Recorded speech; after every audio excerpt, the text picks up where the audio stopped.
take my life if that is what it costs. Anything but my... She gave up everything, including her own son, to save her people. There are heroes who fight with swords. There are heroes who rule kingdoms. And then there are heroes whose courage is so great that generations remember their names hundreds of years after they are gone.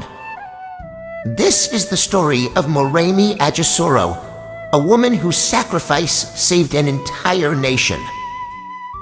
Long ago, in the ancient Yoruba kingdom of Ile-Ife, the people lived in fear. Every few months, terrifying warriors would descend upon the city. They appeared suddenly. They attacked without warning. They looted homes, carried away goods, and captured innocent people. Then they disappeared back into the forests before anyone could stop them. The people of Ile-Ife called them the spirits of the forest.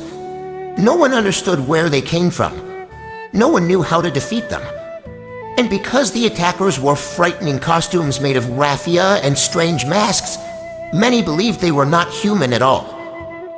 Fear spread throughout the kingdom. Fathers worried about their families. Mothers prayed for protection. Children grew up hearing stories about the mysterious invaders.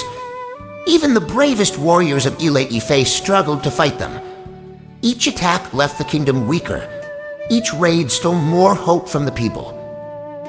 Among the citizens of Ile-Ife lived a beautiful and intelligent woman named Moremi. She was married to King Oranmian and was loved throughout the kingdom for her wisdom and compassion. She knew she Unlike many others, Moremi refused to believe the attackers were spirits. She watched carefully. She listened carefully. And deep in her heart, she believed the invaders were ordinary men, hiding behind fear and superstition.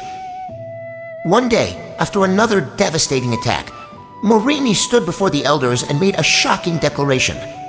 I will discover who these attackers truly are. The elders were stunned. How could a woman accomplish what warriors had failed to do? But Moremi had already made up her mind. She knew the truth could not be found inside the safety of palace walls. It had to be found among the enemy themselves. Before beginning her dangerous mission, Moremi went to the banks of the Esimiran River. There, she prayed to the river goddess. She begged for help to save her people. The goddess listened. But divine help often comes with a price. According to tradition, the goddess agreed to help Moremi on one condition. If she succeeded, she must offer her most precious possession as a sacrifice. Moremi accepted without hesitation. At that moment, she did not fully understand what the promise would eventually cost her. Soon afterward, another attack occurred. As the invaders swept through the city, Moremi deliberately allowed herself to be captured. The people of Ile-Ife watched in horror. Some thought she had been taken by force. Others believed she was walking towards certain death. But Moremi never revealed her true plan. The attackers carried her deep into their territory. Day after day, she lived among them. She observed everything. She listened to their conversations. She learned their customs. And then she discovered the truth. The terrifying spirits were not spirits at all. They were human beings. The raffia costumes that frightened everyone were simply disguises. The mysterious creatures the people feared were ordinary warriors hiding behind an illusion. More importantly, Moremi discovered their greatest weakness. The raffia covering their bodies burned easily. Fire, the very thing they never expected. Patiently, Moremi gathered every piece of information she could. When the opportunity finally came, she escaped and returned to Ile-Ife. The people could hardly believe their eyes. Many had assumed she was dead. The king welcomed her home with joy. The elders gathered to hear her story. And Moremi revealed everything. They are not spirits, she said. They are men. The kingdom listened in stunned silence. Then she explained their weakness. The warriors of Ile-Ife immediately prepared for the next attack. This time, they were ready. When the invaders arrived again, confident and fearless as always, the defenders unleashed flaming torches and burning weapons. The dry raffia costumes caught fire instantly. Panic erupted among the attackers. For the first time, their secret was exposed. For the first time, they could not hide behind fear. The invaders fled. The people of Ile-Ife pursued them. The kingdom won a decisive victory. The mysterious attacks that had terrorized the land for years finally came to an end. Celebrations filled the city.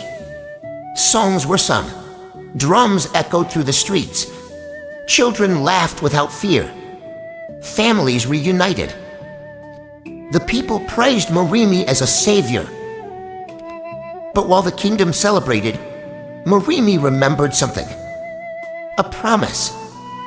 The vow she had made at the river. The goddess had fulfilled her part of the agreement.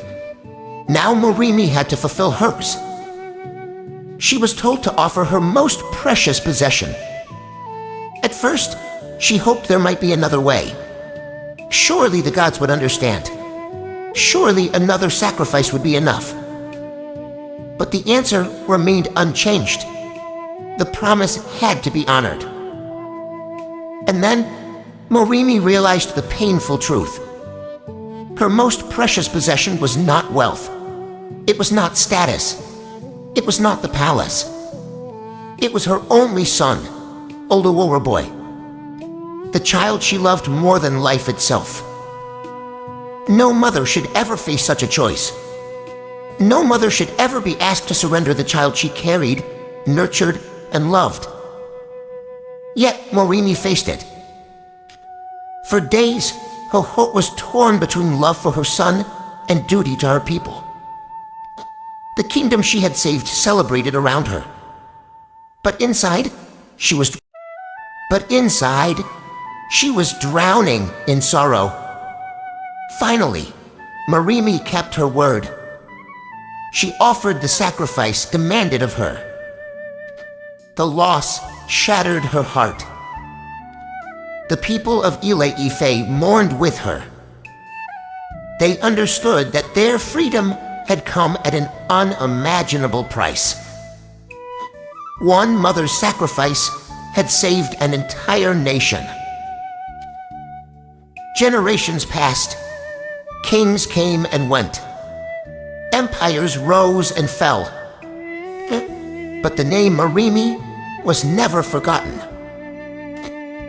Her courage became legend. Her sacrifice became history. And even today, she is remembered as one of the greatest heroines in Yoruba culture. Because true heroism is not about what you gain. It is about what you are willing to give. Moremi did not fight for wealth. She did not fight for fame. She fought so her people could live without fear.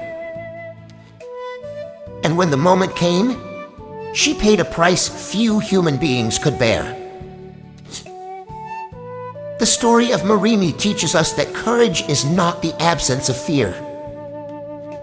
It is choosing to do what is right, despite fear.